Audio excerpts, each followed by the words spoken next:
Good morning, Andy.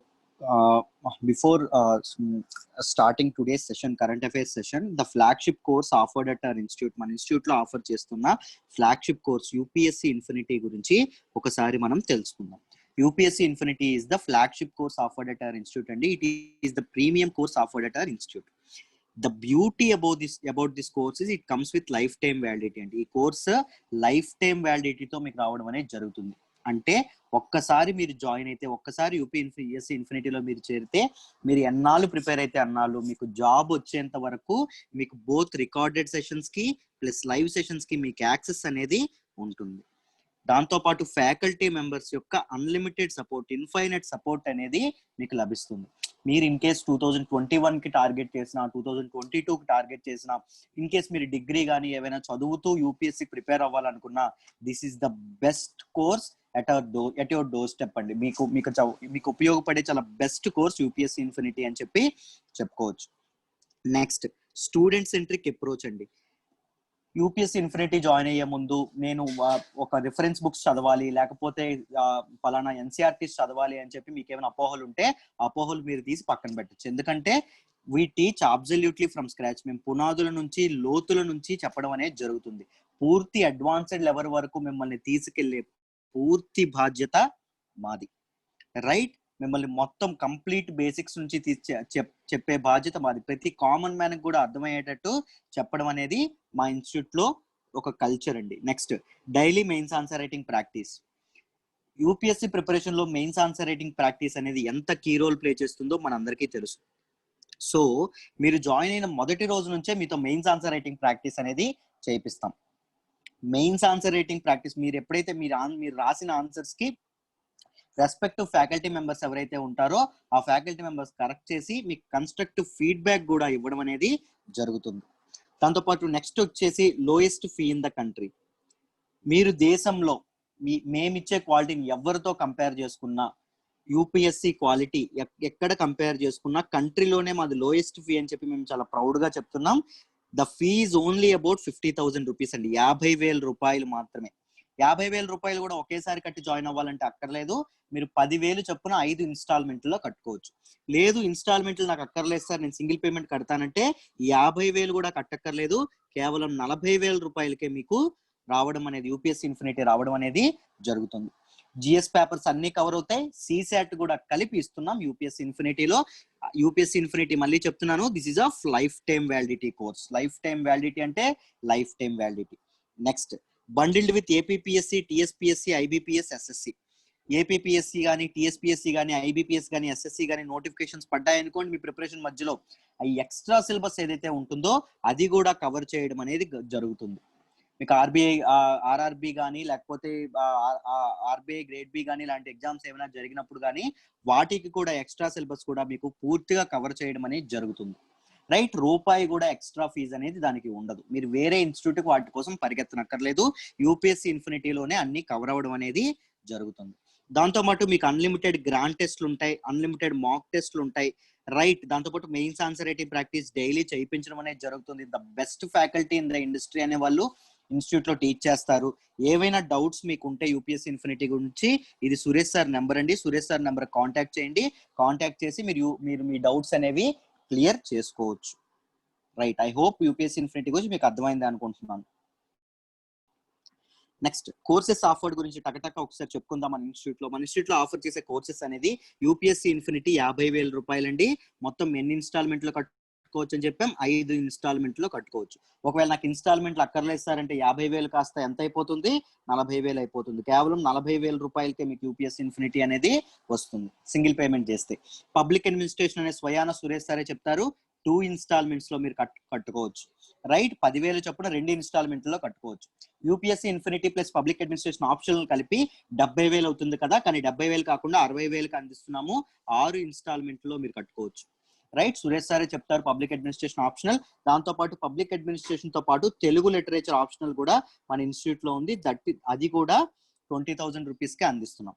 Right. UPSC subject specific courses అనేవి 7,000 రూపాయలకి లభించడం అనేది జరుగుతుంది. మీకు 7,000 రూపాయలకి యూపీఎస్సీ సబ్జెక్ట్ స్పెసిఫిక్ కోర్సెస్ అనేవి వస్తాయి.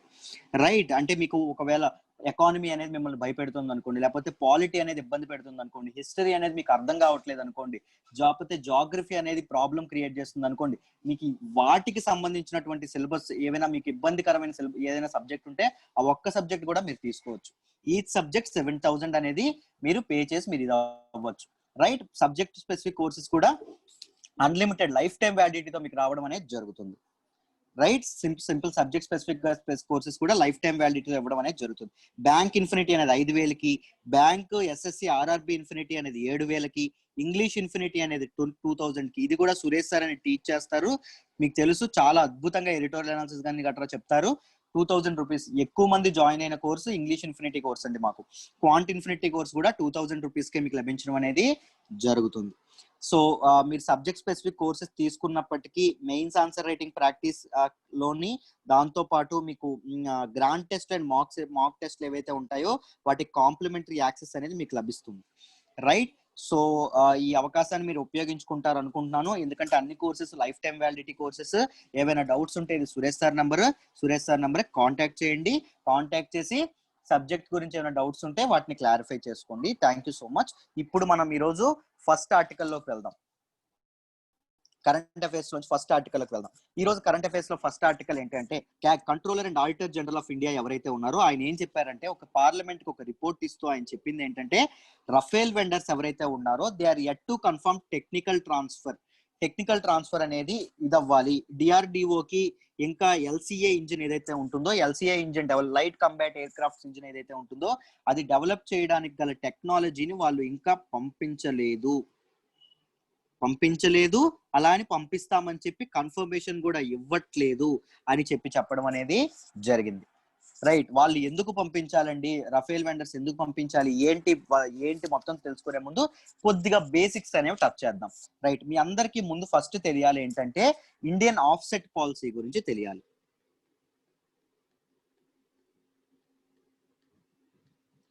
డీటెయిల్డ్ గా ఎక్స్ప్లెయిన్ చేస్తాను ఆర్టికల్, జాగ్రత్తగా వినండి. ఇండియన్ ఆఫ్సెట్ పాలసీ గురించి మీకు తెలియాలి. What is an offset contract? Offset contract అని దేన్ని అంటామో చూద్దాం. చూడండి, 2 కంట్రీస్ ఉన్నాయనుకోండి, 2 ఎంటిటీస్ ఉన్నాయి. పోనీ ఇండియా ఒక కంట్రీ ఉంది, ఇక్కడ ఒక కంట్రీ సమ్ కంట్రీ యుఎస్ ఉంది అనుకోండి. రైట్. ఇండియా అనేది డిఫెన్స్ ప్రొక్యూర్మెంట్ ఏదైనా ఒక కాంట్రాక్ట్ చేసుకోవాలనుకుంటుంది. ఇండియా కొన్ని కొనుక్కోవాలనుకుంటుంది. ఇండియా కొన్ని ఆయుధాలని కొనుక్కోవాలనుకుంటుంది. ఇండియా కొన్ని ఆయుధాలను కొనుక్కుంటుంది అనుకుంటే ఒక కంట్రీయే పోటీ పడుతుందా? పోటీ పడవు. చాలా యుఎస్ తో పాటు చైనా అనుకోండి, దాంతో పాటు జపాన్ అనుకోండి, ఇలా చాలా కంట్రీస్ పోటీ పడతాయి. అప్పుడు ఇండియా ఏం చేస్తుందంటే ఒక షరతు పెడుతుంది. మీ దగ్గర నుంచి మేము ఇంపోర్ట్ చేసుకోవాలంటే, వేటినైనా ఇంపోర్ట్ చేసుకోవాలంటే, ఆ డీల్ మేము చేసుకోవాలంటే మాకు మీరు ఏమి ఇస్తారు? మేము డబ్బులు ఇస్తాం, మీరు మాకు కావాల్సిన సరుకులు ఇస్తారు. దాంతో పాటు మీ దగ్గర నుంచే కొనుక్కుంటున్నాం మేము. సో మిగిలిన వాళ్ళ దగ్గర నుంచి కొనుక్కోకుండా మీ దగ్గర నుంచే కొనుక్కోవాలంటే మీరు ఏమిస్తారా? ఎక్స్ట్రా ఏమిస్తారు? ఎక్స్ట్రా ప్రొవిజన్ ఏదైతే ఉంటుందో వాటిని ఆఫ్సెట్ అంటాము. సింపుల్ గా చెప్పాలంటే, మనం ఏదైనా కొన్నాం అనుకోండి, ఇప్పుడు కేజీ పంచదార కొన్నాం అనుకోండి, వాడి క్లాస్ లో ఏమడుగుతాం? కొసర అనేది ఏమంటాం? కొద్దిగా ఈ బాబు ఎక్స్ట్రా అని అడుగుతాం. ఆ కొసర ఏదైతే ఉంటుందో దాన్ని ఆఫ్సెట్ అంటాం. కాంట్రాక్ట్ లో ఏదైతే ఉంటుందో దాని ఆఫ్సెట్ పాలసీ అని అనడం అనేది జరుగుతుంది. మీకు ఆఫ్సెట్ అంటే అర్థమైంది అనుకుంటున్నాను. అయితే ఇండియన్ ఆఫ్సెట్ పాలసీ ఎలా ఉంటుందో చూద్దాం. ఇండియా భారతదేశం ఒక దగ్గర నుంచి డిఫెన్స్ ఎక్విప్మెంట్స్ కొనుక్కోవాలంటే ఏం షరతులు పెట్టిందో కనుక్కుందాం. ఇండియన్ ఆఫ్సెట్ పాలసీ అనేది ఎప్పుడు వచ్చిందంటే 2005లో రావడం అనేది జరిగింది. 2005లో అడాప్ట్ చేసుకోవడం అనేది జరిగింది. ఇట్ ఈస్ టు డెవలప్, ఎందుకు, వాట్ ఈస్ ఇట్స్ ఎయిమ్ అంటే, it is to develop the Indian defence industry ఏదైతే ఉంటుందో దాన్ని డెవలప్ చేసుకునే ఎయిమ్తో ఇండియన్ డిఫెన్స్ ఇండస్ట్రీని డెవలప్ చేసుకోవాలి. దాంతో పాటు ఇండియాలోకి, భారతదేశంలోకి హై టెక్నాలజీస్ అనేవి రావాలి అనే ఉద్దేశంతో తీసుకురావడం అనేది జరిగింది.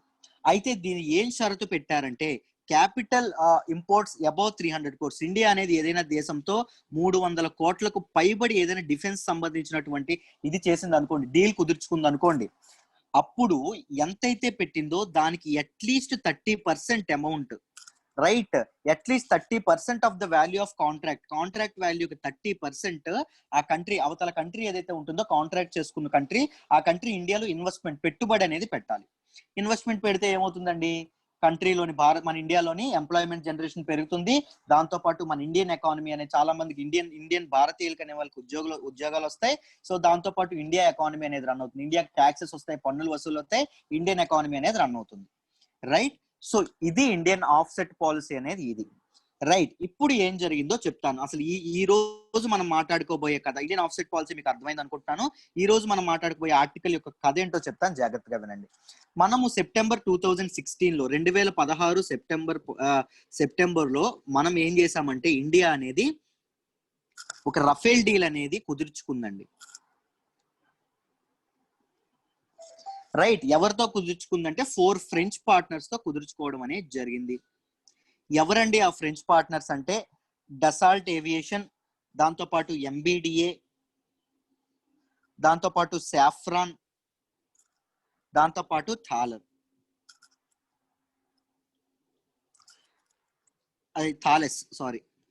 థేల్స్. ఈ కంపెనీస్ ఏవైతే ఉన్నాయో వీళ్ళతో కుదుర్చుకోవడం అనేది జరిగింది.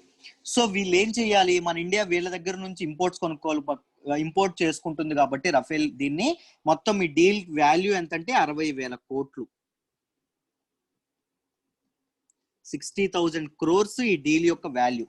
సరే, ఇంత డీల్ ని మనం చేసాం కాబట్టి అవి ఏం చేయాలి, ఇండియన్ ఆఫ్సెట్ పాలసీ ఏం చెప్పిందని చెప్పాము, అట్లీస్ట్ 30% ఈ కంపెనీస్ ఇన్వెస్ట్ చేయాలని చెప్పాము.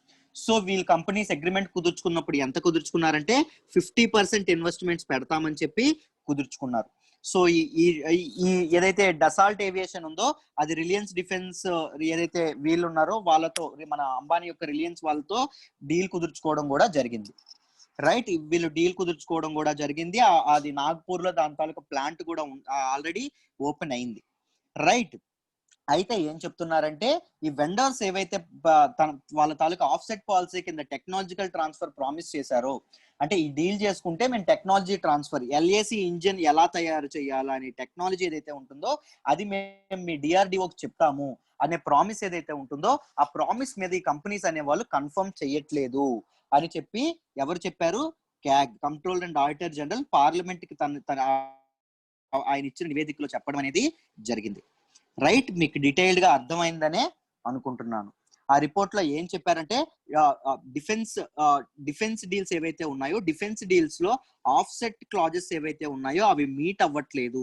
ఆఫ్సెట్ క్లాజెస్ అనే వాటిని ఎవరైతే వెండర్స్ ఉంటారో వాళ్ళు ఇదవ్వడం అనేది జరగట్లేదు. రైట్.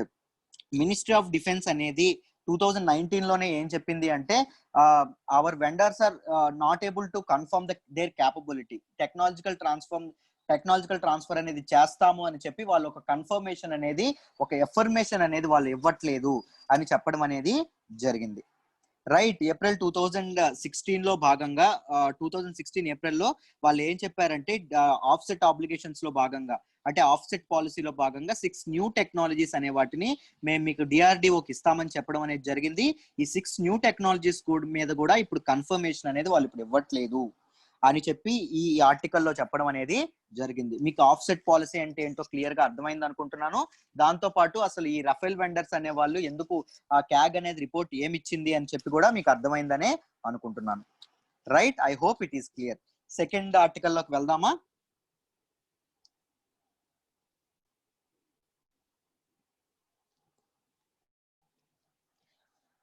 ఈ రోజు మనం మాట్లాడుకోబోయే రెండవ ఆర్టికల్ ఏంటంటే, ప్రపంచంలో ఉన్నటువంటి ఫిమేల్ లీడర్షిప్ గురించి అండి. ఆడవాళ్ళు లీడర్షిప్, లేడీస్ వాళ్ళ నాయకత్వంలో ప్రపంచం అనేది ఎటువైపు వెళ్తుంది, ప్రపంచం అనేది ఎటువైపు ముందడుగు వేస్తోంది అని చెప్పి మనం మాట్లాడడానికి ఈ ఎడిటోరియల్ లో చాలా డీటెయిల్ గా డిస్కస్ చేయడం అనేది జరిగింది. ఫిమేల్ లీడర్షిప్ గురించి చాలా బాగా చెప్పారు ఆథర్. జాగ్రత్తగా చూడండి. అసలు ఎడిటోరియల్ ఏం అనాలిసిస్ చేస్తుందంటే, it is analyzing the necessity to get rid of inherent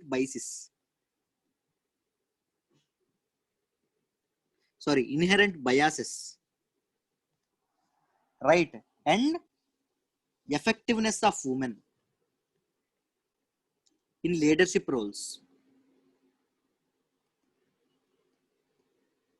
Women in roles of authority, like administration, లేకపోతే బ్యూరోక్రసీ, లీడర్షిప్ ఏవైతే ఉంటాయో, అడ్మినిస్ట్రేషన్ కానీ, బ్యూరోక్రసీ కానీ, లీడర్షిప్ లో కానీ ఆడవాళ్ళ తాలూకా పాత్ర ఎంత ఉంది అనేవి దీని గురించి మాట్లాడడం అనేది జరుగుతుంది.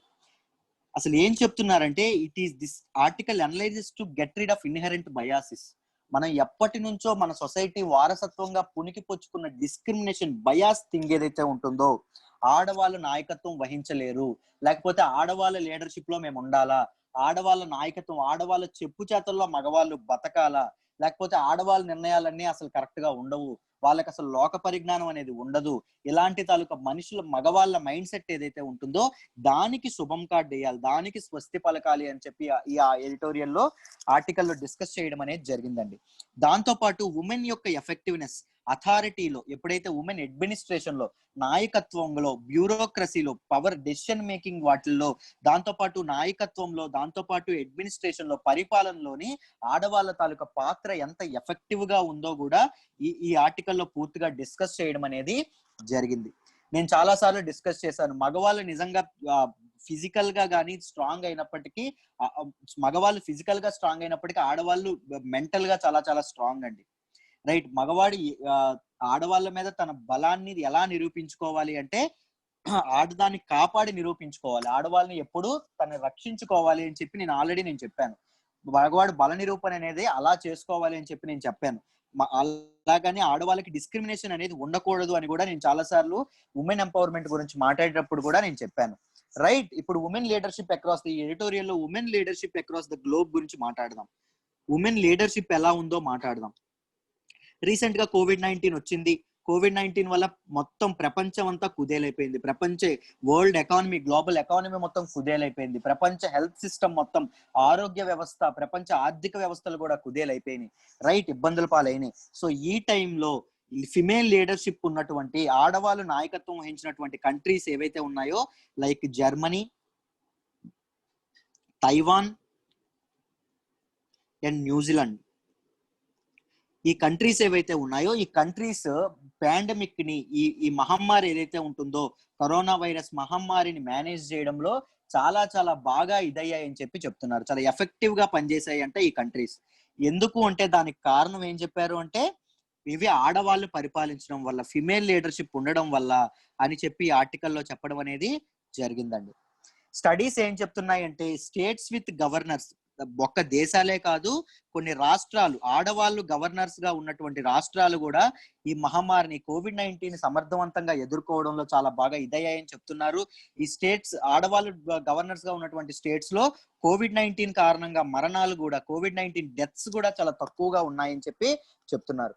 దానికి రీజన్ ఏం చెప్పారంటే, మోర్ డెసిషన్, ఎఫెక్టివ్ డెసిషన్స్ అనే వాళ్ళు ఆడవాళ్ళు తీసుకోగలిగారు.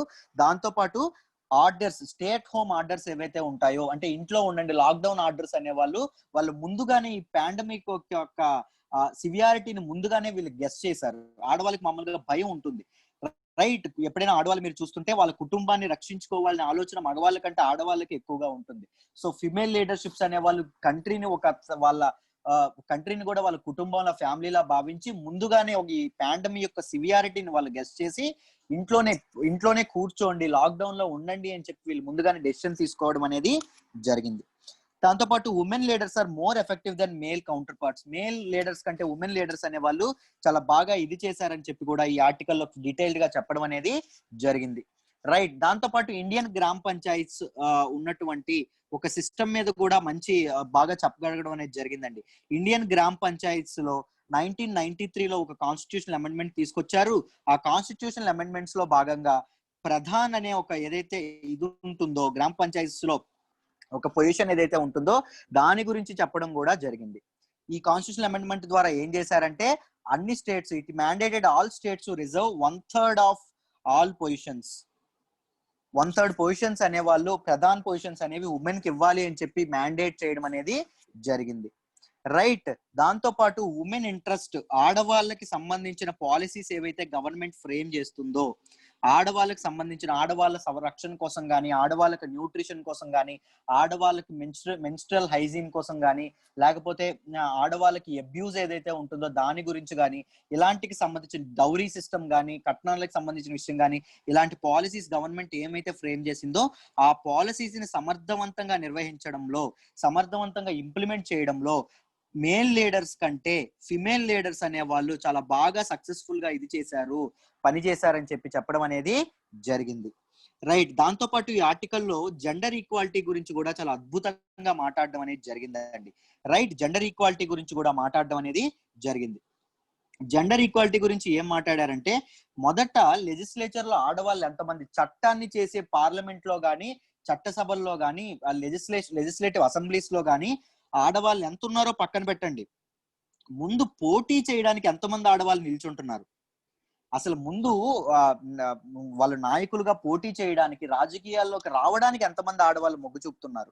రైట్. ఆడవాళ్ళు రాజకీయాల్లో రావడానికి చాలా చాలా ఇవి ఉన్నాయి. ఎందుకంటే వాళ్ళ మేల్ కౌంటర్ పార్ట్స్ ఎవరైతే ఉన్నారో వాళ్ళు చాలా స్ట్రాంగ్ గా ఉంటారు. రైట్. ఆడవాళ్ళు ఇప్పుడు నిల్చున్నారు అనుకోండి, ఎదురుగా ఒక మగవాడు వాళ్ళ అపోజిషన్ పార్టీలో నిల్చుంటే వాళ్ళ దాటికి ఈ ఆడవాళ్ళు తట్టుకోగలరా? తట్టుకోలేరు. ఒకవేళ ఆడవాళ్ళు నిల్చున్నా వాళ్ళ భర్తలు ఎవరైతే ఉంటారో హస్బెండ్స్ చేతుల్లో వాళ్ళ కీలు బొమ్మలుగా ఉండాల్సిందే. వీళ్ళు జస్ట్ ఒక సైన్ చేయడానికే పనికొస్తారు తప్ప డెసిషన్ మేకింగ్ అంతా మగవాళ్ళ చేతిలోనే ఉంటుంది. రైట్. ఆడవాళ్ళని they are just acting as a symbol of sympathy. ఒక సింపతి కోసం గానీ, లేకపోతే ఒక దీని కోసం గానీ ఆడవాళ్ళని రాజకీయాల్లో నిలబడుతున్నారు తప్ప ఆడవాళ్ళ చేతిలో అసలైన పవర్ అనేది ఇవ్వట్లేదు అని చెప్పి ఈ ఆర్టికల్లో డీటెయిల్డ్ గా డిస్కస్ చేయడం అనేది జరిగింది. దాంతో పాటు ఈ అడల్ట్ సఫ్రేజ్ అని కూడా ఇదవ్వడం అనేది జరిగింది. యూనివర్సల్ అడల్ట్ ఫ్రాంచైజ్ అనేది మనకి ఇప్పటికీ తెలుసు. మనకి రాజ్యాంగం, మనకి ఇండిపెండెన్స్, మనకి స్వతంత్రం రాగానే, ఇండిపెండెన్స్ రాగానే మన ఇండియా యొక్క అద్భుతమైన గుణం ఏంటో తెలుసండి. భారత రాజ్యాంగం అనేది చాలా గొప్పదండి. మన కాన్స్టిట్యూషన్ అనేది చాలా చాలా గొప్పది, చాలా బలమైనది. కాన్స్టిట్యూషన్ లో యూనివర్సల్ అడల్ట్ ఫ్రాంచైజ్ అనేది ఒకటి తీసుకొచ్చారు. రైట్. అందరికీ సమాన ఓటు హక్కు అనేది కల్పించారు. ఆడవాళ్ళని లేదు, మగవాళ్ళని లేదు, కులం అని లేదు, మతం అని లేదు, ప్రతి ఒక్కరూ ఓటు వేయొచ్చు. రైట్. ఎంత ఏజ్ అని చెప్పారు? మొత్తం 18 ఏళ్ళు దాటిన ప్రతి ఒక్కరూ ఓటు వేసే అధికారం ఉందని చెప్పడం అనేది జరిగింది. పెద్ద పెద్ద డెమోక్రసీస్, పెద్ద పెద్ద ప్రపంచంలోనే పెద్ద పెద్ద ప్రజాస్వామ్యాలైనటువంటి యునైటెడ్ స్టేట్స్ ఆఫ్ అమెరికా లాంటివి కూడా 1920లో ఎప్పుడో చాలా స్ట్రగుల్ తర్వాత ఆడవాళ్ళకి ఓటు హక్కు కల్పించడం అనేది జరిగింది. కానీ మన భారతదేశంలో కాన్స్టిట్యూషన్ అనేది ఇండిపెండెన్స్ వచ్చిన వెంటనే ఆడవాళ్ళకి ఓటు హక్కు ఇవ్వడం అనేది జరిగింది. So constitution is very perfect. రాజ్యాంగం అనేది చాలా అద్భుతంగా ఉంది. కానీ ఇంప్లిమెంటేషన్ లోనే చాలా ప్రాబ్లమ్స్ అనేవి జరుగుతున్నాయి. రైట్. ఆడవాళ్ళకి నిజంగా మనం ఆడవాళ్ళకి హక్కు ఉంది అని పేపర్ మీద ఉంది, మనకి ఆన్ పేపర్ ఆడవాళ్ళకి అన్ని ఫ్రీడమ్ ఉంది, ఆడవాళ్ళకి చాలా పాలసీస్ ఉన్నాయని పేపర్ మీద ఉంది. కానీ ఇంప్లిమెంటేషన్ జరగట్లేదే, వాళ్ళకి సరైన న్యాయం జరగట్లేదే అని చెప్పడం అనేది జరిగింది. దాంతో పాటు కొన్ని మంచి ఎగ్జాంపుల్స్ లేవా, ఆడవాళ్ళు సరిగ్గా వేలట్లేదా అంటే మనం గ్లోబల్ దీనిలో చూడడం అనేది జరిగింది. ప్రపంచంలో చాలా జర్మనీ గానీ, న్యూజిలాండ్ లీడర్స్ గానీ చాలా బాగా మేనేజ్ చేశారని చెప్పాను. కొన్ని ఇండియాలో ఎవరు లేరా అంటే ఇందిరాగాంధీ, జయలలిత, మాయావతి, సుష్మా స్వరాజ్ ఇలాంటి అద్భుతమైన లీడర్స్ కూడా ఆడవాళ్ళలో కూడా ఉండడం అనేది జరిగింది. ఎస్. రైట్ కదండి. వాళ్ళ వాళ్ళ చరిత్రలో, పొలిటికల్ హిస్టరీలో వాళ్ళ తాలూకు ముద్ర అనేది వాళ్ళు వేయగలిగారు, వాళ్ళ తాలూకు సిగ్నేచర్ అనేది ఆడవాళ్ళు వేయగలిగారు. సో అడ్మినిస్ట్రేషన్ లో ఏదైతే దీనిలో ఆడవాళ్ళ యొక్క పాత్ర అనేది పెరగాలి అనే ఉద్దేశం ఏదైతే ఉందో దానిలో ఈ ఆర్టికల్లో ఆథర్ అనే వాళ్ళు చాలా బాగా డిస్కస్ చేయడం అనేది జరిగింది. దాంతోపాటు కన్సర్న్స్ గురించి మాట్లాడుకుంటే under representation of female ministers అండి. మినిస్టర్స్ క్యాబినెట్ ఏదైతే ఉంటుందో, స్టేట్ క్యాబినెట్ ఏదైతే ఉంటుందో, స్టేట్ క్యాబినెట్ గానీ, సెంటర్ క్యాబినెట్స్ లో గానీ మినిస్టర్స్ ఆడవాళ్ళలో అదే లేడీ మినిస్టర్స్, ఫిమేల్ మినిస్టర్స్ ఎవరైతే ఉంటారో వాళ్ళ తాలూకా నెంబర్ అనేది చాలా తక్కువ ఉందంట. ఆల్మోస్ట్ క్యాబినెట్ లో ఓన్లీ 10% మెంబర్సే, అంటే 1/10 మాత్రమే ఆడవాళ్ళు మినిస్టర్స్ గా, మంత్రులుగా కొనసాగుతున్నారు. కానీ ఇది కొనసాగట్లేదు. దీనికి ఒక అద్భుతమైన వే ఫార్వర్డ్ కూడా చెప్పడం జరిగింది. ఫిమేల్ యొక్క కోటా అనేది పెంచండి అని చెప్పారండి. రైట్. ఆడవాళ్ళు ఇంత ఫిమేల్స్ కి రిజర్వేషన్స్ అనేవి పెంచాలి, తప్పకుండా పాలిటిక్స్ లో ఇన్ని సీట్లు ఆడవాళ్ళకి ఇవ్వాలి అని చెప్పి వే ఫార్వర్డ్ లో ఒక సూచి చేయడం అనేది చెప్పడం అనేది జరిగింది. రైట్. అదొక్కటే ఉపయోగపడుతుంది, అది మాత్రమే ఇదవ్వగలుగుతుంది అని చెప్పడం జరుగుతుంది. మంత్రుల స్థాయికి ఆడవాళ్ళు వెళ్ళాలంటే కింద ఎంపీటీసీలు గానీ, సర్పంచులుగా గానీ, వార్డు మెంబర్లుగా గానీ ఆడవాళ్ళు నిలబడేటట్టు మగవాళ్ళు ప్రోత్సహించాలి. ఇంట్లో ఉన్నటువంటి మగవాళ్ళు ఆడవాళ్ళని ప్రోత్సహించాలి. దిస్ ఈస్ ద వే అని చెప్పి ఈ ఆర్టికల్లో డీటెయిల్డ్ గా డిస్కస్ చేయడం అనేది జరిగింది. ఉమెన్ ఎంపవర్మెంట్ మీద కానీ, ఉమెన్ ఇన్ పాలిటిక్స్ మీద కానీ ఇది ఒక అద్భుతమైన ఆర్టికల్. ఈ ఆర్టికల్ మీకు మెయిన్స్ ఆన్సర్ రైటింగ్ లో చాలా బాగా ఉపయోగపడుతుంది. ఒకసారి డీటెయిల్డ్ గా చదవండి. బాగానే అనాలిసిస్ చేశానని చెప్పి అనుకుంటున్నాను. Let's move to the next article. తర్వాత ఆర్టికల్ లోకి వెళ్దాం.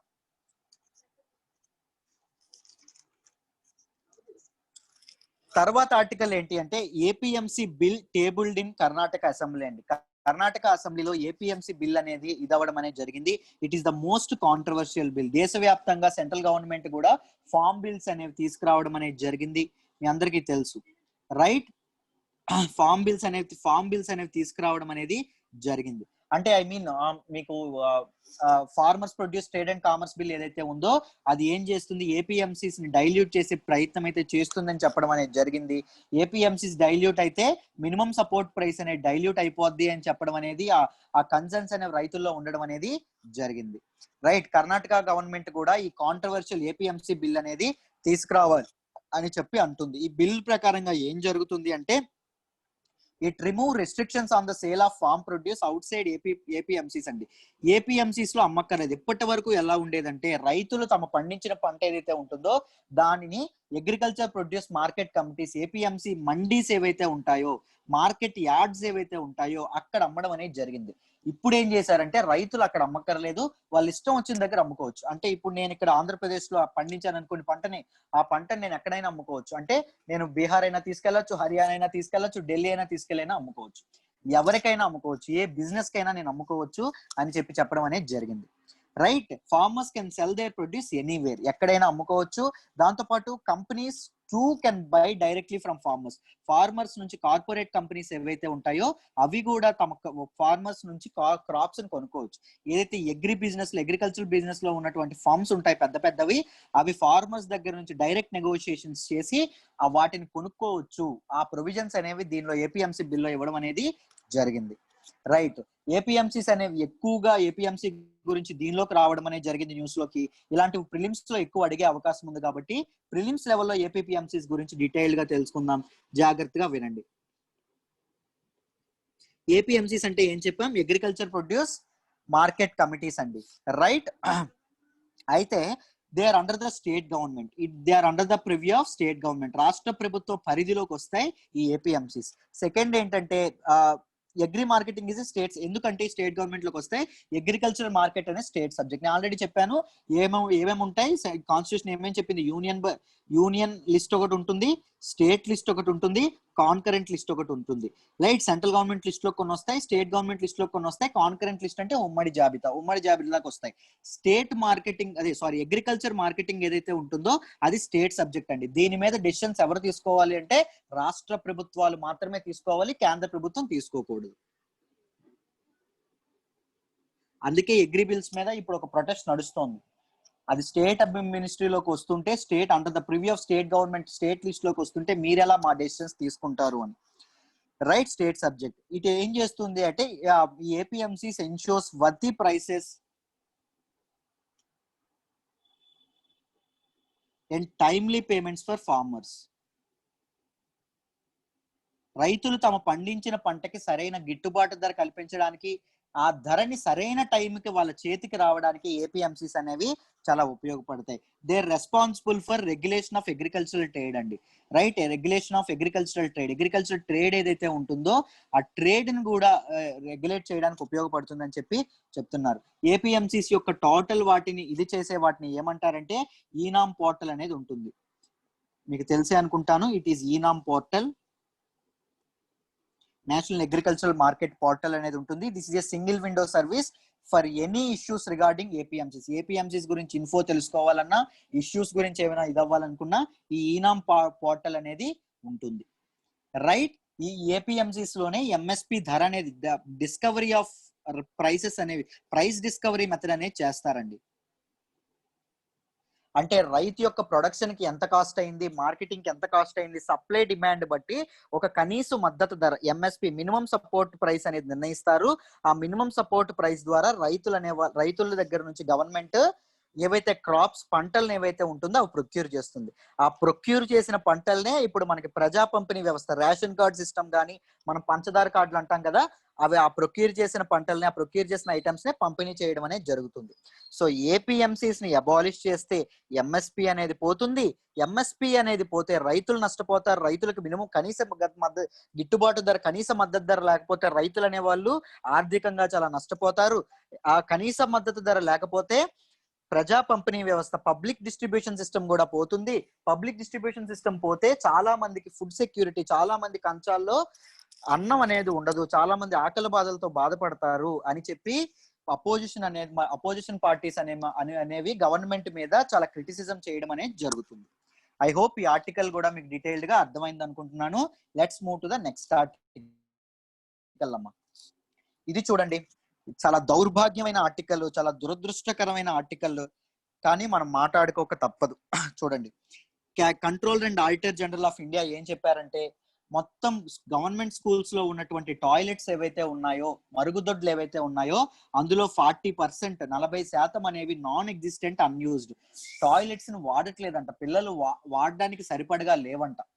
రైట్, మామూలుగా కట్టాము అని చూపించారు, ఇన్ని టాయిలెట్స్ మేము కట్టాము అని చెప్పి దీనిలో చూపిస్తున్నారు, లిస్ట్ లో చూపిస్తున్నారు, కానీ వాళ్ళు కట్టట్లేదు. They are non existent and unusable గా ఉన్నాయంట. అంటే వాటర్ ఫెసిలిటీస్ లేవు, లేకపోతే హైజీన్ కరెక్ట్ గా లేదు, దీనివల్ల చాలా మంది ఇబ్బంది పడుతున్నారని చెప్పి చెప్తున్నారు. భారతదేశం స్వతంత్రం తెచ్చుకొని ఆల్మోస్ట్ 75 సంవత్సరాలు పూర్తవుతుందండి. 75 సంవత్సరాల భారత స్వాతంత్రంలో ఇప్పటికీ మనం ఆడవాళ్ళకి సరైన స్వతంత్రం ఇవ్వలేకపోతున్నాం. అమ్మాయిలకి స్కూల్కి వెళ్తున్న ఆడపిల్లలకి సరైన టాయిలెట్స్ కూడా మనం నిర్మించలేకపోతున్నాం. ఇది నిజంగా చాలా దురదృష్టకరమైన విషయం. దీని గురించి ఒక రిపోర్ట్ వచ్చింది, ఇది మనం తెలుసుకోవాలి, జాగ్రత్తగా చూడండి. Controller and auditor general of India parliament కి ఇస్తున్న రిపోర్ట్ ప్రకారం ఏం చెప్పారు అంటే, 40% ఆఫ్ మొత్తం 1.4 lakh టాయిలెట్స్ ఏవైతే ఉన్నాయో, they are constructed under right to education act అండి. రైట్ టు ఎడ్యుకేషన్ ప్రాజెక్ట్ ఏదైతే ఉందో దాని ప్రకారంగా కన్స్ట్రక్ట్ చేయడం అనేది జరిగింది. ఈ రైట్ టు ఎడ్యుకేషన్ యాక్ట్ ద్వారా కన్స్ట్రక్ట్ 1.4 lakh టాయిలెట్స్ లో almost 40% toilets they are non existent and unused అని చెప్పి చెప్పడం అనేది జరిగింది, లేకపోతే పార్షియల్లీ కన్స్ట్రక్టెడ్ అని చెప్పి చెప్పడం అనేది జరిగింది. అంటే సగం కట్టేసి ఆపేయడం కూడా జరిగింది. రైట్, దాంతో పాటు 70%, మోర్ దెన్ 70% మరుగుదొడ్లకి, టాయిలెట్స్ కంట, స్కూల్లో ఉన్నటువంటి టాయిలెట్స్ కి they don't have running water facilities. Water facilities అనేవి లేకపోవడం దురదృష్టకరం. దాంతోపాటు 75% పైగా వాటికి హైజీన్ అనేది కరెక్ట్ గా లేదు అని చెప్పి రిపోర్ట్ లో చెప్పడం అనేది జరిగింది. వాళ్ళు అవి పరిశుభ్రంగా లేవు గవర్నమెంట్ స్కూళ్ళలో ఉన్నటువంటి టాయిలెట్స్ అని చెప్పడం అనేది జరిగింది. రైట్, ఈ రిపోర్ట్ అనేది ఇవ్వడం అనేది జరిగింది. దాంతో పాటు మనం ఇంపార్టెంట్ స్కీమ్ గురించి ఈ విషయంలో మాట్లాడుకోవాలి. దట్ స్కీమ్ ఈజ్ స్వచ్ఛ విద్యాలయ అభియాన్ అండి.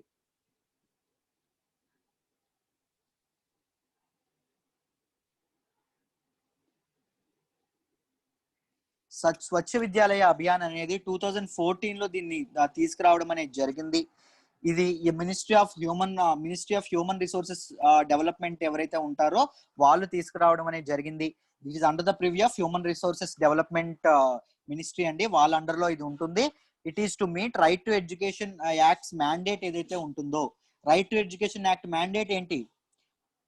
దేశంలో ఉన్నటువంటి ప్రభుత్వ పాఠశాలల్లో, గవర్నమెంట్ స్కూళ్ళల్లో ఆడవాళ్ళకి అండ్ మగవాళ్ళకి, ఆడపిల్లలకి మగపిల్లలకి సెపరేట్ గా టాయిలెట్స్ అనేవి తప్పకుండా ఉండాలి, మరుగుదొడ్లు అనేవి తప్పకుండా ఉండాలి.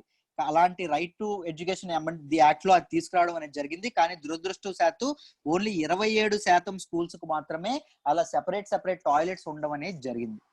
ఎందుకు సార్ లేవు? ఎందుకు టాయిలెట్స్ అనేది గవర్నమెంట్ ఎందుకు నిర్మించలేకపోతుంది? ఎన్నాళ్ళైనా ఇంత సీరియస్ కన్సర్న్ అయినా. మీకు తెలుసు, పిల్లలకు ఓటు హక్కు ఉంటుందా? ఉండదు. పిల్లల గురించి ప్రభుత్వాలు పట్టించుకుంటాయా? పట్టించుకో. ప్రభుత్వాలు ఎప్పుడు కులాల మీద, దాంతో పాటు మతాల మీద రాజకీయం చేసుకోవడానికే ప్రభుత్వాలకి సరిపోతుంది, పొలిటికల్ పార్టీస్ కి సరిపోతుంది. పిల్లల గురించి ఏ ప్రభుత్వం అయినా పట్టించుకుంటుందా? పట్టించుకోదు. రైట్, దాంతో పాటు మేజర్ ఛాలెంజ్ ఏంటి అంటే డెడికేటెడ్ ఫండ్స్ అనేవి లేకపోవడం. స్కూళ్ళ కోసం, పిల్లల కోసం డెడికేటెడ్ ఫండ్స్ అనేవి లేకపోవడం. దాంతోపాటు పూర్ మెయింటెనెన్స్ అనేది ఉండడం. ఎవరైతే ప్రిన్సిపల్స్ కానీ స్కూల్ టీచర్స్ కానీ ఎవరైతే ఉంటారో వాళ్ళు మెయింటెనెన్స్ అనేది కరెక్ట్ గా చేయకపోవడం, వాటర్ అవైలబిలిటీ లేకపోవడం, సరైన చాలా ప్రాంతాల్లో, దేశంలో చాలా ప్రాంతాల్లో వాటర్ అవైలబిలిటీ లేకపోవడం, దాంతో పాటు గ్రౌండ్ లెవెల్లో కరప్షన్ అనేది ఎక్కువగా ఉండడం, అవినీతి అనేది ఎక్కువగా ఉండడం కూడా రీజన్స్ అని చెప్పి చెప్తున్నారు. Right, these are the important things. Importance of school toilets. School toilets ఎందుకు ఉండాలో చెప్తాను. అసలు ఎందుకు స్కూల్లో టాయిలెట్స్ అనేవి ఎందుకు ఇదవ్వాలి అని మనం ఇంపార్టెన్స్ గురించి మాట్లాడుకుంటే, the main importance is health and nutrition అండి.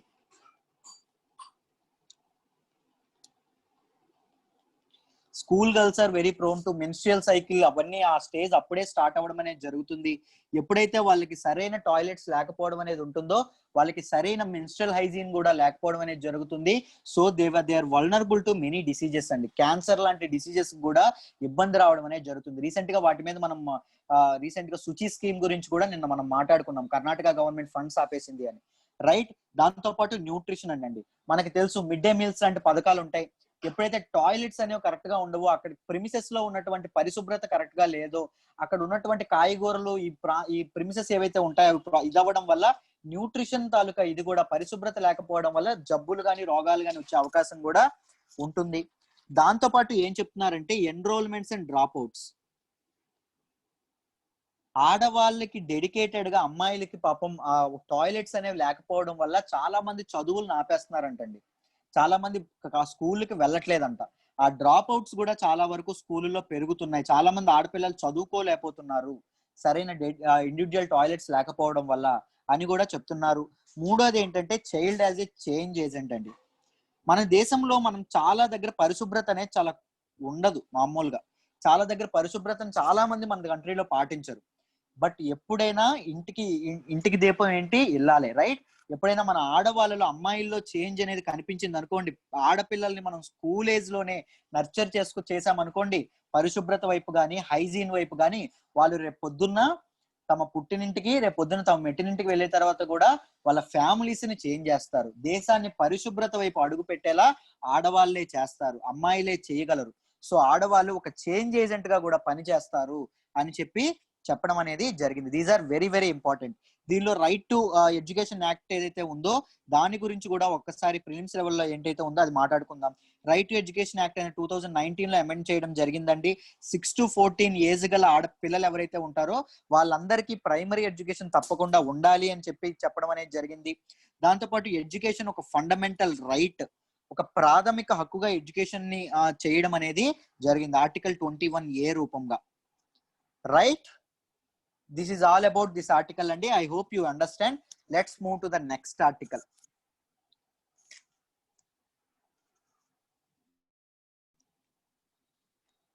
నెక్స్ట్ ఆర్టికల్ వచ్చేసి priceless artefacts damaged in Indian museum renovation అని క్యాగ్ చెప్పడం అనేది జరిగిందండి. ఇది ఏం చెప్తుంది అంటే ఇండియన్ మ్యూజియం ఇన్ కోల్కతాలో ఉన్నటువంటి ఇండియన్ మ్యూజియం కి ఏదైతే ఉందో దానికి 2013-14 లో రినోవేషన్ వర్క్స్ స్టార్ట్ చేశారండి. మరమ్మతులు అనేవి చేయడం అనేది మొదలు పెట్టారు. మరమ్మతులు చేయడంలో భాగంగా ఏం చేశారంటే నెసరీ కన్జర్వేషన్ ప్రాసెస్ ఏదైతే ఉంటుందో, లోపల ఉన్నటువంటి ఏవైతే ఇంపార్టెంట్ యాంటిక్స్ కానీ లేకపోతే ఇంపార్టెంట్ ఏవైతే ఉంటాయో మ్యూజియం లో ఉన్నటువంటివి వాటికి కన్జర్వేషన్ కరెక్ట్ గా కాపాడలేకపోవడం వల్ల మరమ్మతులు అయ్యే ప్రాసెస్ లో, రెనోవేషన్ అయ్యే ప్రాసెస్ లో చాలా వాటివి ఏవైతే చాలా ఉంటాయో, ఆర్టిఫాక్ట్స్ ఏవైతే ఉంటాయో వాటికి డ్యామేజ్ జరిగింది అని చెప్పి ఈ ఆర్టికల్లో చెప్పడం అనేది జరిగింది.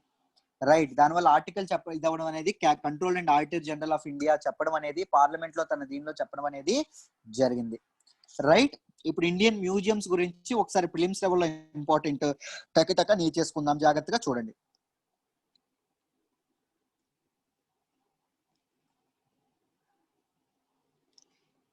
ఇండియన్ మ్యూజియంస్ అనేవి they functions under the union culture ministry అండి. యూనియన్ కల్చర్ మినిస్ట్రీ ఎవరైతే ఉంటారో దాని అండర్ లో ఇండియన్ మ్యూజియంస్ అనేవి ఉండడం అనేది జరుగుతుంది. రైట్, క్యాగ్ చెప్పిన కన్సర్న్స్ ఏం చెప్పింది అంటే మోడర్నైజేషన్ ప్రాజెక్ట్ ఏదైతే ఉందో, రినోవేషన్ ప్రాజెక్ట్ ఏదైతే 2013-14 ఫిస్కల్ ఇయర్ లో స్టార్ట్ చేశారో దానిలో చాలా ఇర్రెగ్యులారిటీస్ ఉన్నాయి. మరమ్మతులు చేస్తున్నారు, ఆపేస్తున్నారు, మళ్ళీ మొదలు పెడుతున్నారు, మళ్ళీ చేస్తున్నారు. దీనివల్ల ఎక్స్ట్రా ఖర్చు అనేది జరుగుతుంది. మామూలుగా శాంక్షన్ ఎంత అంటే 83.66 crores అయితే ఇప్పుడు ఆల్మోస్ట్ 105 కోట్లు అనేది దాటిపోయింది ఖర్చు అని చెప్పడం అనేది జరిగింది. ఇర్రెగ్యులారిటీస్ వల్ల గవర్నమెంట్ చాలా నష్టపోతుంది అని చెప్పడం అనేది జరిగింది. దీనిలో భాగంగా ఇండియన్ మ్యూజియం కోల్కతా గురించి ప్రిలిమ్స్ లెవెల్లో ఇంపార్టెంట్ అండి. దాని గురించి ఇంపార్టెంట్ ఫ్యాక్ట్స్ ఏవైతే ఉన్నాయో అవి మాట్లాడుకుందాం.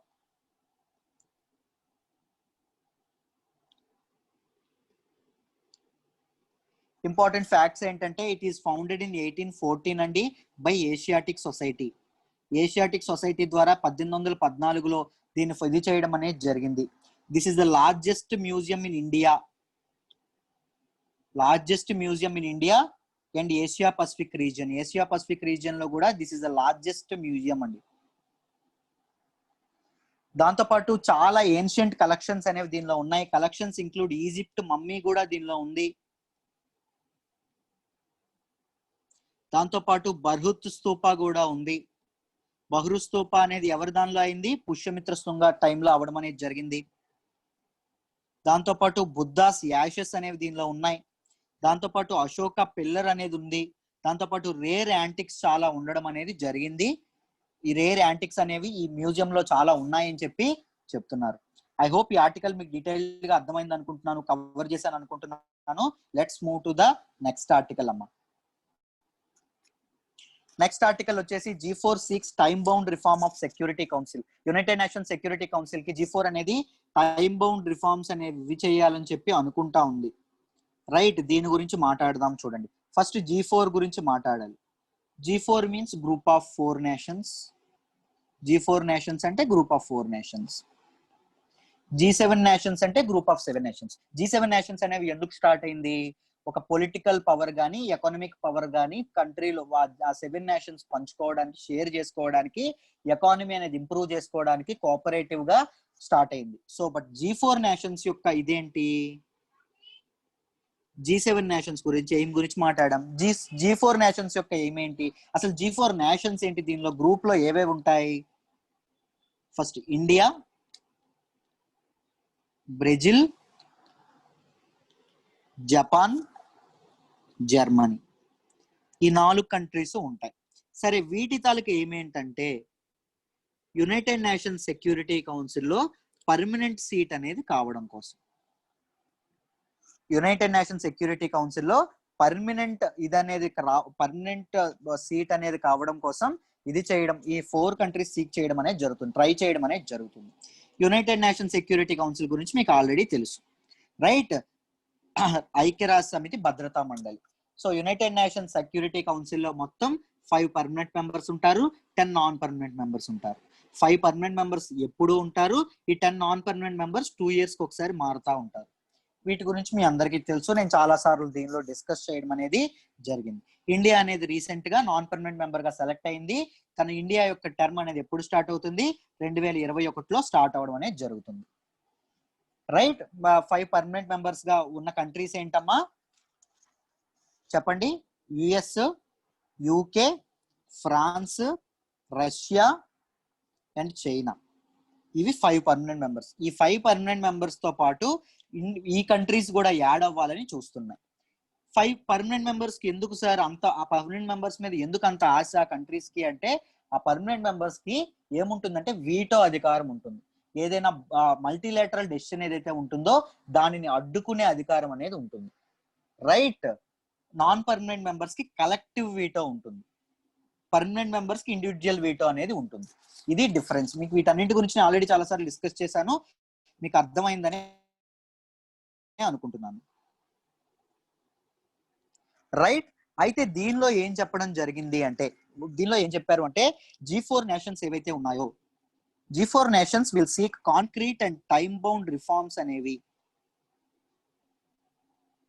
ఎక్కువ కాలము నిలబడే రిఫార్మ్స్ అనేవి తీసుకురావాలి, అవుట్కమ్స్ అనేవి తీసుకొచ్చే ప్రయత్నం చేయాలనుకుంటున్నాయి.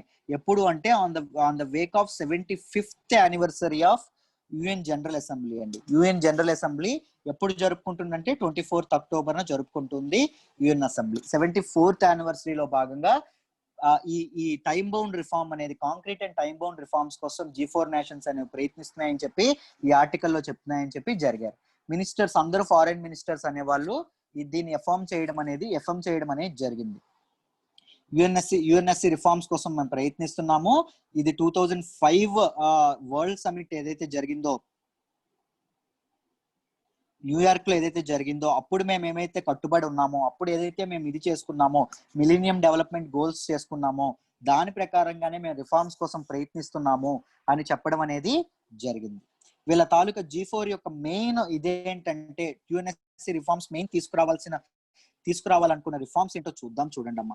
ఫస్ట్ రిఫార్మ్ అనేది గ్రేటర్ రిప్రజెంటేషన్ ఫర్ ఆఫ్రికాకి ఎప్పటి నుంచో చారిత్రాత్మకంగా చాలా డిస్క్రిమినేషన్ ఎదురవుతుంది. ఆఫ్రికన్ కంట్రీస్ కి ఒక మంచి గ్రేటర్ రిప్రజెంటేషన్ అనేది యుఎన్ఎస్సిలో రావాలి అని చెప్పి ఆలోచిస్తున్నారు. దాంతో పాటు enhanced role of developing countries కి ఎన్హాన్స్డ్ రోల్, డెవలపింగ్ కంట్రీస్ తో పాటు మేజర్ కంట్రిబ్యూషన్, యుఎన్ కి మేజర్ కంట్రిబ్యూషన్ ఎవరైతే చేస్తున్నారో ఐక్యరాజ్య సమితి, వాళ్ళకి ఎక్కువ ఇదనేది ఇవ్వాలి, ఎక్కువ ఇన్వాల్వ్మెంట్ అనేది వాళ్ళది ఉండాలి. Right to make UNSC more effective, more legitimate, effective and representative గా ఉండాలంటే ఎవరైతే డెవలపింగ్ కంట్రీస్ ఏవైతే ఇండియా లేకపోతే బ్రెజిల్ లేకపోతే జపాన్ లేదా జర్మనీ లాంటి కంట్రీస్ ఏవైతే ఉన్నాయో వాటిని ఇది రావడం, అలాంటి కంట్రీస్ అనేవి పర్మనెంట్ మెంబర్షిప్ ఉండాలి అని చెప్పడం అనేది జరిగింది. దీనిలో భాగంగా ఏం చేద్దాం అనుకుంటున్నారంటే నాన్ పర్మనెంట్ మెంబర్స్ ని పెంచాలనుకుంటున్నారు. దాంతో పాటు పర్మనెంట్ మెంబర్స్ ని పెంచాలనుకుంటున్నారు. పర్మనెంట్ మెంబర్స్ ని ఇప్పుడు ప్రెజెంట్ 5 ఉన్నాయని చెప్పాను కదా, 11 చేద్దామనే ఆలోచనలో ఉన్నారు. నాన్ పర్మనెంట్ మెంబర్స్ ని ఇప్పుడు 10 ఉన్నాయని చెప్పాను కదా, వీటిని 14 చేద్దామనే ఆలోచనలో ఉన్నారండి. రైట్, ఇప్పుడు అవి జరుగుతుంది. ఇప్పుడు వాటి కోసం G4 నేషన్స్ అనే గ్రూప్ ఆఫ్ 4 నేషన్స్ అనేవి ప్రయత్నాలు చేయడం అనేది జరుగుతుంది. ఇది అదే time bound and concrete reforms అనేవి 75th యానివర్సరీలో తీసుకురావడానికి ప్రయత్నిస్తామని చెప్పడం జరిగింది. అయితే యుఎన్ఎస్సి రిఫార్మ్స్ కి ఎగనెస్ట్ గా ఉన్నటువంటి నేషన్స్ ఏవి అని మనం మాట్లాడుకుంటే, జర్మనీని అడ్డుకుంటోంది, పర్మనెంట్ మెంబర్ గా జర్మనీ రాకూడదు అనుకుంటున్న నేషన్స్ ఏంటి అంటే ఇటలీ అండ్ స్పెయిన్ అండి. ఇండియాకి ఎప్పటి నుంచో మనకి అజాత శత్రువు ఎప్పటి నుంచో పాకిస్తాన్ ఉంది కదా, పాకిస్తాన్ మనల్ని పర్మనెంట్ మెంబర్ అవ్వాలని చెప్పి అనుకోవట్లేదు, దానికి అడ్డుపడుతోంది పాకిస్తాన్. ఇప్పుడు బ్రెజిల్ అవ్వకుండా ఉండడానికి అడ్డుపడుతుంది ఏంటంటే అర్జెంటీనా. జపాన్ రాకుండా అడ్డుపడుతుంది ఏంటంటే ఆస్ట్రేలియా. కంట్రీస్ మధ్యలో ఒక ట్రస్ట్ అనేది లేకపోవడం, ఒక నమ్మకం అనేది లేకపోవడం, ఒక మ్యూచువల్ కోఆపరేషన్ అనేది లేకపోవడం వల్ల యుఎన్ఎస్సిలో రిఫార్మ్స్ అనేవి సాధ్యపడట్లేదు అని చెప్తున్నారు. ఇప్పుడు ఇండియాస్ పొజిషన్ గురించి మనం ఆల్రెడీ మాట్లాడాం. ఇండియా అనేది రీసెంట్ గా నాన్ పర్మనెంట్ మెంబర్ అనేది అయ్యింది ఫర్ 2 years టైం పీరియడ్. 2021 నుంచి ఇండియా యొక్క టర్మ్ అనేది స్టార్ట్ అవుతుంది. ఇండియాని పర్మనెంట్ మెంబర్ చేయడానికి అందరికి 5 పర్మనెంట్ మెంబర్స్ ఎవరైతే ఉన్నారో 5 పర్మనెంట్ మెంబర్స్ లో యుఎస్ కి ఇష్టమే ఇండియా పర్మనెంట్ మెంబర్ అవ్వడం, దాంతో పాటు యూకేకి ఇష్టమే, ఫ్రాన్స్ కి ఇష్టమే, రష్యాకి ఇష్టమే, కానీ చైనా మాత్రం అడ్డుపడుతోందండి ఇండియా పర్మనెంట్ మెంబర్ అవ్వడానికి. This is the main concern for India. I hope ఈ ఆర్టికల్ మీకు డీటెయిల్డ్ గా అర్థమైందని అనుకుంటున్నాను. Let's move to the next article అమ్మా. Sri Lanka opposition challenges new bills in supreme court. Sri Lanka government అనేది శ్రీలంకన్ అపోజిషన్ అనేది కొత్త బిల్ సుప్రీం కోర్టులో పెట్టినటువంటి అదే టేబుల్ చేసినటువంటి పార్లమెంట్ లో టేబుల్ చేసినటువంటి లెజిస్లేషన్ లో టేబుల్ చేసినటువంటి కొత్త బిల్ ని ఛాలెంజ్ చేస్తుందని చెప్పడం అనేది జరుగుతుంది. అసలు ఏంటో చూద్దాం, ఆ బిల్ గురించి డీటెయిల్ గా డిస్కస్ చేద్దాం, జాగ్రత్తగా వినండి. నిన్న కూడా నేను చెప్పాను, ఈ రోజు కూడా చెప్తున్నాను, జాగ్రత్తగా వినండి. శ్రీలంకన్ గవర్నమెంట్ అనేది 20th కాన్స్టిట్యూషనల్ అమెండ్మెంట్ అనేది తీసుకురావాలనుకుంటుంది. ఈ 20th కాన్స్టిట్యూషనల్ అమెండ్మెంట్ అనేది ఏం చేస్తుంది అంటే 19th కాన్స్టిట్యూషనల్ అమెండ్మెంట్ ని అబాలిష్ చేస్తుంది. Right, so 20th constitutional amendment గురించి మీరు తెలుసుకోవాలంటే 19th కాన్స్టిట్యూషనల్ అమెండ్మెంట్ గురించి మీరు తెలుసుకోవాలి. 19th కాన్స్టిట్యూషనల్ అమెండ్మెంట్ ఏం చెప్తుంది అంటే, ఇది ఎప్పుడు తీసుకొచ్చారంటే 2015లో తీసుకురావడం అనేది జరిగింది. ఇది ఏం చెప్తుందంటే it curtail the powers of president యొక్క పవర్స్ ఏవైతే ఉన్నాయో వాటిని తగ్గించి పార్లమెంట్ కి పవర్స్ అనేవి పెంచుతుంది. పార్లమెంట్ కి ఇది అనేది పెంచడం అనేది జరుగుతుంది. This is a very pro democratic reform అండి. శ్రీలంకన్ చరిత్రలోనే, రాజ్యాంగ చరిత్రలోనే ప్రజాస్వామ్యానికి ఇదైనటువంటి రిఫార్మ్ ఇది. ముందు ఎలా ఉండేదంటే 19th కాన్స్టిట్యూషన్ 2015 ముందు ప్రెసిడెంట్ కి అన్లిమిటెడ్ పవర్ ఉండేది.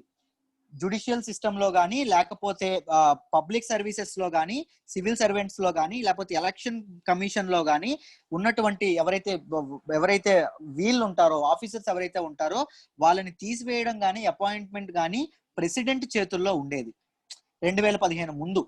సో గవర్నమెంట్ అనేది కంప్లీట్ జుడిషియల్ సిస్టమ్ కూడా ఇవన్నీ ప్రెసిడెంట్ చేతుల్లో, గవర్నమెంట్ చేతుల్లో ఉండడం వల్ల ఏం జరిగేదంటే ప్రజాస్వామ్యానికి భంగం అనేది కలిగేది. ప్రజల చేతుల్లో పవర్ లేకుండా ఒక్క మనిషి చేతుల్లో పవర్ అనేది ఉండేది. డిక్టేటర్షిప్ లేదా నియంతృత్వం అనేది ఉండేది. సో దాన్ని తగ్గించడానికి 19th కాన్స్టిట్యూషనల్ అమెండ్మెంట్ అనేది తీసుకొచ్చారు. ప్రెసిడెంట్ యొక్క పవర్స్ ని తగ్గించి పార్లమెంట్ యొక్క పవర్స్ ని పెంచారు.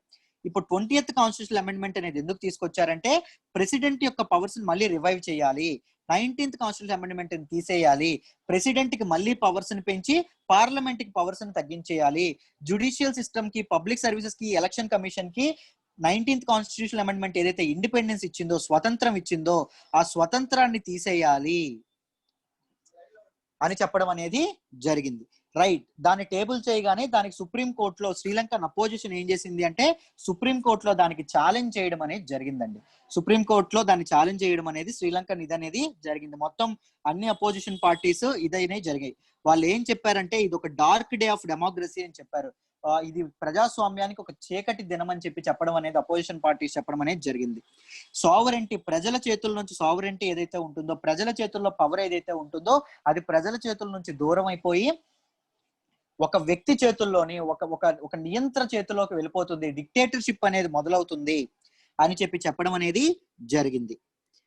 రైట్, ఎగ్జిక్యూటివ్ కి పవర్ అనేది ఎక్కువగా ఇస్తుంది, దానివల్ల ప్రజాస్వామ్యానికి భంగపాటు ఏర్పడుతోంది అని చెప్పడం అనేది జరుగుతుంది. దీనికి రిఫరెండం అనేది తీసుకురావాలి. ఇలాంటి బిల్ ఏదైతే ఉందో అలాంటి బిల్ పాస్ చేయడానికి రిఫరెండం అనేది తీసుకురావాలి. రిఫరెండం అంటే ఏంటి అంటే బిల్లుని ఎవరి చేతుల్లో పెడతారంటే బిల్ పాసేజ్ ఎవరి చేతుల్లో పెడతారమ్మా అంటే ప్రజల చేతుల్లో పెడతారండి. బిల్ మీకు కావాలా వద్దా అని చెప్పి ఓటింగ్ అనేది పెడతారు, దాన్ని రిఫరెండం అంటారు. రైట్, ఈ రిఫరెండం అనేది పెట్టండి అని చెప్పి అపోజిషన్ పార్టీస్ కానీ, పబ్లిక్ ఇంటెలెక్చువల్స్ కానీ చెప్పడం అనేది జరుగుతుంది. This is all about this article. ఈ ఆర్టికల్ మీకు డీటెయిల్డ్ గా అర్థమైందని అనుకుంటున్నాను. Let's move to the next article అమ్మా. నెక్స్ట్ ఆర్టికల్ లోకి వెళ్దాం. నెక్స్ట్ ఆర్టికల్ ఏంటి అంటే centre retained 1.1 lakh crore of cess receipts. Cess అంటే ఎక్స్ట్రా ట్యాక్స్ స్లాబ్ ఏదైతే ఉంటుందో ఆ స్లాబ్ పైన వేసిన ఎక్స్ట్రా ట్యాక్స్ ఏదైతే ఉంటుందో దాన్ని అడిషనల్ ట్యాక్స్ ఏదైతే ఉంటుందో దాన్ని సెస్ అంటాము. సెస్ అంటే మీకు అర్థమైంది, okay fine. Cess retained 1.1 lakh crore of cess receipts అని చెప్పి అన్నారు. 1.1 లక్ష కోట్ల దీన్ని సెంటర్ అనేది రిటైన్ చేసిందని చెప్తున్నారు. ఎవరు చెప్పారంటే క్యాగ్. మళ్ళీ కంట్రోలర్ అండ్ ఆడిటర్ జనరలే పార్లమెంట్ కి తన రిపోర్ట్ ఇస్తూ ఈ విషయం చెప్పడం అనేది జరిగిందమ్మా. పార్లమెంట్ కి తన ఇది చెప్పడం అనేది జరిగింది. అసలు ఏంటో మ్యాటర్ చూద్దాం, చూడండి. క్యాగ్ ఏం చెప్పింది అంటే పార్లమెంట్ కి ఏం చెప్పడం జరిగింది అంటే 60% 2000 ఫిస్కల్ ఫైనాన్షియల్ ఇయర్ 2018-19లో 2018-2019లో ఏవైతే వసూలయ్యాయో, సెస్ ఏదైతే వసూలైందో, లెవీస్ ఏవైతే ట్యాక్స్లు ఏవైతే వసూలైనాయో దానిలో ఓన్లీ 60% మాత్రమే సెంట్రల్ గవర్నమెంట్ రెస్పెక్టివ్ డిపార్ట్మెంట్స్ కి ట్రాన్స్ఫర్ చేసింది. ఎక్కడి నుంచి ట్రాన్స్ఫర్ చేసింది అంటే మామూలుగా ఎక్కడి నుంచి ట్రాన్స్ఫర్ చేస్తారంటే కన్సాలిడేటెడ్ ఫండ్ ఆఫ్ ఇండియా అని ఉంటుంది, సిఎఫ్ఐ ఉంటుంది, దాని నుంచి ట్రాన్స్ఫర్ చేసి కన్సాలిడేటెడ్ ఫండ్ ఆఫ్ ఇండియా గురించి ఎక్స్ప్లెయిన్ చేస్తాను డీటెయిల్డ్ గా చూడండి. అసలు ముందు ఫస్ట్ బ్యాక్గ్రౌండ్ నుంచి డీటెయిల్డ్ గా చెప్తాను, మీకు అర్థమైపోతుంది. చూడండి అమ్మా, ఏం లేదు, సింపుల్. మన ఇండియాకి ఏముంటుందంటే మనకి ఎలాగైతే ఒక బ్యాంక్ పుస్తకం ఉంటుందో, మనకి ఇప్పుడు ఎలాగైతే ఒక బ్యాంక్ బుక్ ఉంటుందో, మన ప్రభుత్వానికి కూడా ఒక బ్యాంక్ అకౌంట్ ఉంటుందండి. ఆ బ్యాంక్ అకౌంట్ ని ఏమంటారంటే కన్సాలిడేటెడ్ ఫండ్ ఆఫ్ ఇండియా అంటాం.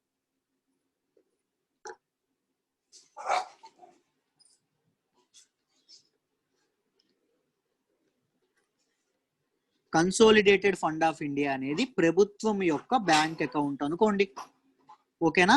దీనిలోకి ఏం జరుగుతుంది, ఏమేమి వెళ్తాయి దీనిలోకి అంటే ప్రభుత్వం వసూలు చేసే ట్యాక్స్లు వెళ్తాయి. ట్యాక్స్ల పైన ప్రభుత్వం ఏదైతే సెస్ వేస్తుందో అది వెళ్తుంది. సెస్ అంటే అడిషనల్ ట్యాక్స్ అని చెప్పాను కదా, అది వెళ్తుంది.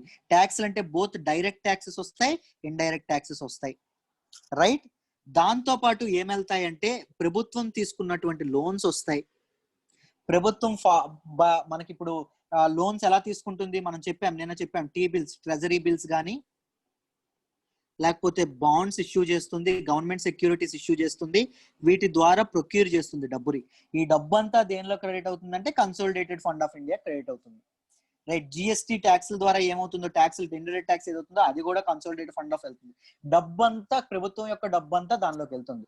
ఈ కన్సాలిడేటెడ్ ఫండ్ ఆఫ్ ఇండియా దీని నుంచి, ఈ అకౌంట్ నుంచి ప్రభుత్వం అనేది డిఫరెంట్ డిపార్ట్మెంట్స్ కి వాళ్ళ తాలూకు అవసరాలు బట్టి ట్రాన్స్ఫర్ చేయడం జరుగుతుంది. అంటే వెల్ఫేర్ స్టేట్స్ కి కొంత డబ్బు ఇవ్వడం అనేది జరుగుతుంది, వెల్ఫేర్ స్కీమ్స్ కి కొంత డబ్బు ఇవ్వడం అనేది జరుగుతుంది, డిఫెన్స్ సెక్టర్ కి కొంత ఇవ్వడం అనేది జరుగుతుంది. దాంతో పాటు డిఫరెంట్ ఇన్ఫ్రాస్ట్రక్చర్ ప్రాజెక్ట్స్ కొంత ఇవ్వడం అనేది జరుగుతుంది. రైట్. డెవలప్మెంట్ ప్రాజెక్ట్స్ కొంత ఇవ్వడం అనేది జరుగుతుంది. ఇలా ట్రాన్స్ఫర్ అనేది జరుగుతుంది. అయితే ఏం చెప్తున్నారు చూడండి,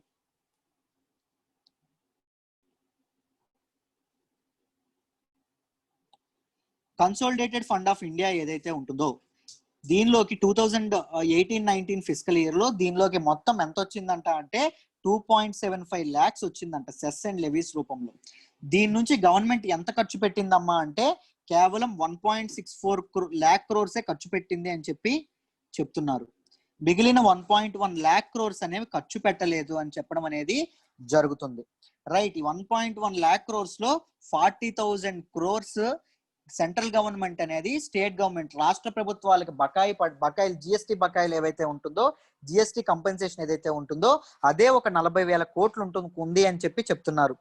దాంతో పాటు 2010 నుంచి 2020 వరకు డికేడ్ ఏదైతే ఉంటుందో, ఫైనాన్షియల్ డికేడ్, ఈ డికేడ్ లో 1,24,399 కోట్ల వరకు 399 కోట్ల వరకు సెస్ క్రూడ్ ఆయిల్ మీద ప్రభుత్వం సంపాదించిన, ఆయిల్ మీద, పెట్రోల్ మీద సంపాదించిన, పెట్రోల్ డీజిల్ మీద సంపాదించిన సెస్ ఏదైతే ఉందో దానిని ఆయిల్ ఇండస్ట్రీ డెవలప్మెంట్ బోర్డుకి ట్రాన్స్ఫర్ చేయలేదు. ఆయిల్ ఇండస్ట్రీ డెవలప్మెంట్ బోర్డుకి ట్రాన్స్ఫర్ అనేది చేయలేదు అని కూడా క్యాగ్ అనేది చెప్పడం అనేది జరిగిందమ్మా. క్యాగ్ అనేది చెప్పడం అనేది జరిగింది. ఈ కాంటెక్స్ట్ లో మనం కన్సాలిడేటెడ్ ఫండ్ ఆఫ్ ఇండియా గురించి కాస్త ఎక్కువగా తెలుసుకుందాం. డీటెయిల్డ్ గా చూడండి, మీకు అర్థమైపోతుంది. కన్సాలిడేటెడ్ ఫండ్ ఆఫ్ ఇండియా గురించి ప్రిలిమ్స్ లెవెల్లో అడగొచ్చు, న్యూస్ లోకి వచ్చింది కాబట్టి చూడండి. It is constituted under constitution article 266 clause 1 ద్వారా కన్సాలిడేటెడ్ ఫండ్ ఆఫ్ ఇండియాని ఇదవ్వడం అనేది జరిగింది. All revenues received by central government సంపాదించినటువంటి మొత్తం డబ్బుని ఎందులో పెడతారు? కన్సాలిడేటెడ్ ఫండ్ ఆఫ్ ఇండియాలో పెడతారు. Both taxes and non taxes అంటే లోన్స్ కానీ వీటి ద్వారా సంపాదించినవి కూడా ఈ కన్సాలిడేటెడ్ ఫండ్ ఆఫ్ ఇండియాలోకి వస్తాయి. రైట్. గవర్నమెంట్ ఎక్స్పెండిచర్ అనేది దేని నుంచి బయటకు వెళ్తుందంటే ఈ కన్సాలిడేటెడ్ ఫండ్ నుంచి వెళ్ళడం అనేది జరుగుతుంది. రైట్. దీన్ని ఎవరు ఆడిటింగ్ అనేది లావాదేవీలు, దీని తాలూకు ట్రాన్సాక్షన్స్ తాలూకు ఆడిటింగ్ ఎవరు చేస్తారంటే కంట్రోలర్ అండ్ ఆడిటర్ జనరల్ అనే ఆయన చూస్తారు. రైట్. ఈ ఆఫీస్ అనేది చూస్తుంది. రైట్. ఐ హోప్ ఈ ఆర్టికల్ మీకు డీటెయిల్డ్ గానే అర్థమైందనే అనుకుంటున్నాను. Let's move to the next article అమ్మ.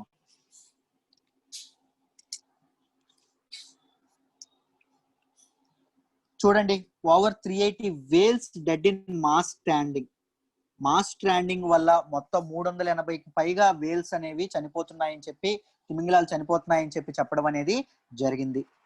అసలు ఈ మాస్ స్ట్రాండింగ్ అంటే ఏంటి, ఎందుకు చనిపోతున్నాయి ఏంటి అని చెప్పి మాట్లాడదాం. ఎక్కడ చనిపోతున్నాయి అంటే ఆస్ట్రేలియాకి దగ్గరగా ఉన్నటువంటి ఏదైతే ప్రాంతం, ఆస్ట్రేలియా దగ్గర, ఓకేనా, ఒక రిమోట్ బీచ్ ఏదైతే ఉందో అక్కడ ఎక్కువగా ఈ వేల్స్ చనిపోతున్నాయని చెప్పి చెప్పడం అనేది జరిగింది. అసలు ఈ స్ట్రాండింగ్ అనేది ఎందుకు అవుతుంది అంటే సముద్రంలో సంభవించినటువంటి సముద్ర అంతర్భాగం, సముద్ర లోతుల్లో ఓషన్స్ తాలూకా గ్రౌండ్ లో వాషన్స్ తాలూకా అంతర్భాగం ఏవైతే ఉంటుందో సీ లోపల ఏమైనా జరగకూడని పరిస్థితులు ఏమైనా జరిగినప్పుడు ఇవి గాయపడతాయండి. ఈ ఫిషెస్, డాల్ఫిన్స్ కానీ వేల్స్ కానీ గాయపడి సముద్ర తీరానికి కొట్టుకొని వచ్చి మళ్ళీ వాటర్ లోకి తిరిగి వెళ్లకుండా బిక్కుబిక్కుమనుకుంటూ ఆ ఒడ్డు మీద ఉండి చనిపోతాయండి. రైట్. దీనిని స్ట్రాండింగ్ అని అంటాం. ఇది ఒక వెరీ వెరీ వైల్డ్ లైఫ్ కి వాషన్ తాలూకా ఏదైతే ఫానా ఉంటారో వాటికి చాలా సీరియస్ థ్రెట్ అని చెప్పి చెప్తున్నారు. రైట్. ఇది రిమోట్ టాస్మానియా దగ్గర, టాస్మానియా వెస్ట్ కోస్ట్ ఏదైతే ఉందో ఆస్ట్రేలియాకి టాస్మానియాకి మధ్యలో ఒక వెస్ట్ కోస్ట్, టాస్మానియాస్ వెస్ట్ కోస్ట్ లో ఇది జరిగింది అని చెప్పి చెప్పడం అనేది జరుగుతుంది. ఇలా చాలా వేల్స్ చనిపోయినాయి, తిమింగలాలు చనిపోయినాయి అని చెప్పి చెప్పడం అనేది జరిగింది. రైట్. వేల్స్ అనేవి యూజువల్ గా ఫస్ట్ బీచింగ్ అంటే స్టాండింగ్ లేదా బీచింగ్ అంటే ఏంటో చూద్దాం. ఫస్ట్ డాల్ఫిన్స్ లేదా వేల్స్ అనేవి చెప్పాను కదా, ఇప్పుడు కొన్ని పరిస్థితుల వల్ల సముద్రపు ఒడ్డుకి, బీచ్ కి ఏదైతే సముద్రపు ఒడ్డు ఏదైతే ఉంటుందో అక్కడ కొట్టుకొని వచ్చేసి అక్కడి నుంచి మళ్ళీ సముద్రంలోకి తిరిగి వెళ్లకుండా అక్కడ ఇరుక్కుపోతాయండి. ఇరుక్కుపోయి చనిపోవడం అనేది జరుగుతుంది. దాని బీచింగ్ అనడం అనేది జరుగుతుంది. ఇవి సింగిల్ గా అయినా రావచ్చు, లేకపోతే గ్రూప్స్ గా అయినా కొట్టుకొని రావడం అనేది జరుగుతుంది. రైట్. వాటికి దీని తాలూకా ఈ బీచింగ్ కి మెయిన్ రీజన్స్ ఏవి అని చెప్పి కొన్ని రీజన్స్ చెప్పారు. ఆ రీజన్స్ గురించి చెప్తాను చూడండి. మెయిన్ డిజెంట్ ఓరియంటేషన్ అని చెప్పారు. అంటే ఇవి ఏం చేస్తాయంటే కొన్ని చేపలను వెతుకుతూ వాటి ఫుడ్ ని వెతుకుతూ దారి తప్పిపోతాయి, గమనం తప్పిపోతాయి, వాటి దిశని తప్పిపోయి ఒడ్డు కొట్టుకొని వచ్చేసి ఇసుక తిన్నెలు ఏవైతే ఉంటాయో వాటిలో ఇరుక్కుపోయి మళ్ళీ సముద్రం లోపలికి వెళ్లకుండా ఆగిపోతాయి. ఇదొక ప్రాబ్లం అని చెప్పి చెప్తున్నారు. దాంతో పాటు కిల్లర్ వేల్స్ ఏవైతే ఉంటాయో, షార్క్స్ లాంటివి ఏవైతే ఉంటాయో వాటి నుంచి తప్పించుకోవడానికి కూడా వాటి ట్రాప్ నుంచి తప్పించుకోవడానికి కూడా ఇవి సముద్ర పొడ్డుకి కొట్టుకొని వచ్చేస్తాయండి. రైట్. అది కూడా ఒక ప్రాబ్లం ఈ బీచింగ్ అని చెప్తున్నారు. దాంతో పాటు వాటర్ కరెంట్స్, సముద్రపు అలలు ఏవైతే ఉంటాయో పెద్ద పెద్ద అలలు, అవి కూడా వీటిని ఒడ్డుకి తీసుకొచ్చేస్తాయని చెప్పి చెప్తున్నారు. దాంతో పాటు ఇంకొక రీజన్ ఏవైతే ఉంటాయో, మనిషి కృత్రిమంగా ఈ సోనార్ సిగ్నల్స్ ఏవైతే ఉంటాయో, సబ్మెరైన్స్ లో వాడినటువంటి సిగ్నల్స్ కానీ, లేకపోతే అండర్ గ్రౌండ్ నాయిసెస్ ఏవైతే ఉంటాయో వాటికి సంబంధించిన వాటి వల్ల కూడా ఈ వేల్స్ అనేవి సముద్రానికి ఒడ్డుకి కొట్టుకొని వచ్చేసి ఇరుక్కుపోతాయని చెప్పి చెప్తున్నారు. దాంతో పాటు geographical reasons like shapes of beaches లేదా కోస్టల్ లైన్స్ ఏవైతే ఉన్నాయో అది కూడా ఒక ఇంపార్టెంట్ ప్రాబ్లం అని చెప్పడం అనేది జరుగుతుంది. రైట్.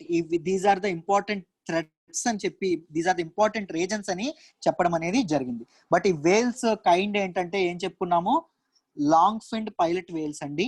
వీటి గురించి ప్రిలిమ్స్ లెవెల్లో స్పీసీసీ న్యూస్ ఎక్కువగా అడుగుతారు కాబట్టి వీటి గురించి కూడా మనం తెలుసుకోవడం అనేది చేద్దాం. ఒకసారి వినండి. ఈ లాంగ్ ఫిన్డ్ పైలట్ వేల్స్ ఏవైతే ఉన్నాయో వీటి తాలూకా సైంటిఫిక్ నేమ్ ఏంటి అంటే గ్లోబిసెఫాలా మెలాస్ అండి.